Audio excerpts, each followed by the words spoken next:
বলেন তো ফাতেমার স্বামীর নাম কি ছিল রাজশাহীর ভাইয়েরা? এই আপনারা কথা বলেন নাই, আপনারা সবাই মিলে ফাতেমার স্বামীর নাম কি ছিল? ওকে, লাস্ট কোয়েশ্চেন। আমরা মাঝে মাঝে প্রবাদ বাক্যে বলি যে শেষ ভালো যার সব ভালো তার। দেখা যাক এবার সবাই পারে কিনা, না পারার কোনো প্রশ্নই নেই। বলেন তো সবাই, ফাতেমার ঘর থেকে আলীর ঘর থেকে দুইজন জান্নাতি সর্দার বের হয়েছে, কি কি নাম?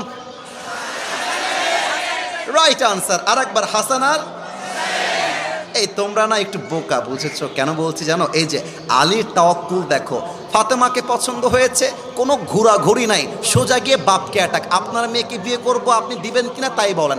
আরে আরে বেটা, তোমরা রাস্তাঘাটে লাইন মারতে যাও কেন?